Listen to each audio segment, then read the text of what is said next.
एक रहस्य जो पीढ़ियों तक छुपा रहा, एक साया जो कभी अकेला नहीं छोड़ता। हर इंसान की एक परछाई होती है, लेकिन क्या हो अगर आपकी परछाई में कोई और भी छुपा हो? क्या आपने कभी महसूस किया है कि कोई आपको घूर रहा है जबकि आप अकेले हों?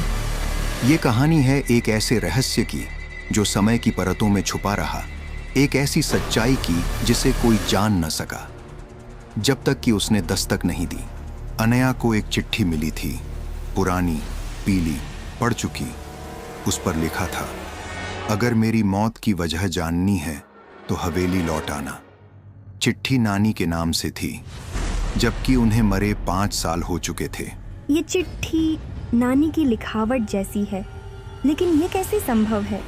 अनया हवेली पहुंचती है, पुरानी हवेली, जिसे गांव वाले छाया महल कहते हैं। वहां अनगिनत कहानियां हैं, लेकिन सबकी शुरुआत एक ही बिंदु से होती है, दर्पण कक्ष। बेटिया, उस हवेली में मत जाना। नानी तुम्हें बुला रही है, लेकिन वह अब वो नहीं रही। ये सब अंधविश्वास है। मैं जानना चाहती हूँ कि मेरी नानी की मौत कैसे हुई। जैसे ही अनया कमरे में दाखिल होती है, एक पुराना दर्पण उसे देखता है, जैसे उसमें कुछ और भी हो। ये मेरा ही प्रतिबिंब है ना?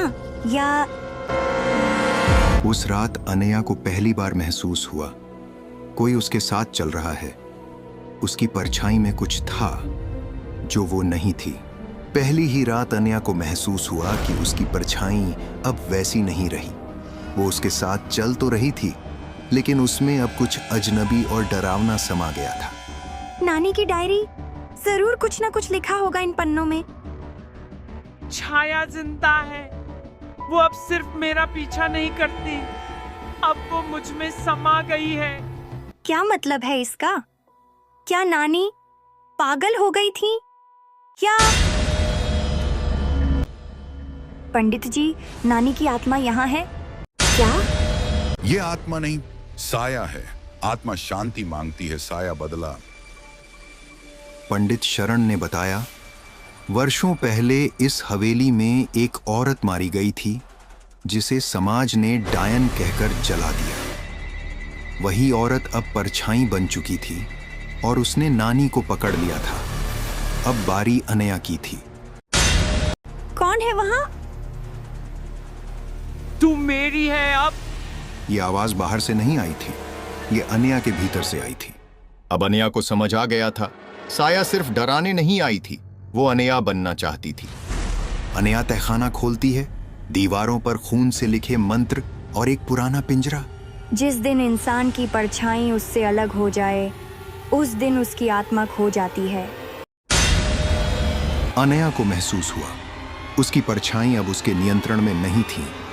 वह दरवाजे बंद करती, परछाई बाहर से उसे देखती रहती। वह सोती तो छत से उसका अक्स उसे घूरता। मैं जानना चाहती हूँ, तू कौन है? क्या चाहती है मुझसे? मुझे मेरी जिंदगी वापस चाहिए।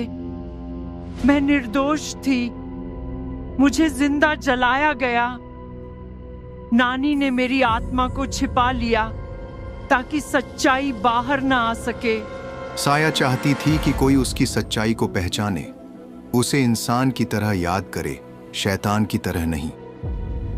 तू इंसान थी और अब तुझे मुक्ति मिलेगी। अनया, सच्चाई सामने लाने के लिए शुक्रिया। मैंने साया को छिपाया था, पर तुझसे बेहतर कोई नहीं जो उसे न्याय दे सके। उस दिन के बाद हवेली की दीवारें साफ हो गईं। दर्पण अब साया नहीं दिखाता था, पर अनया की परछाई अब फिर से अकेली हो गई थी। उस डायन कहकर मारी गई औरत के नाम पर एक स्कूल खोला गया। अनया अब गांव की सबसे सम्मानित शिक्षिका है। उसकी परछाई अब केवल उसकी है और इतिहास अब एक कहानी नहीं, एक न्याय है।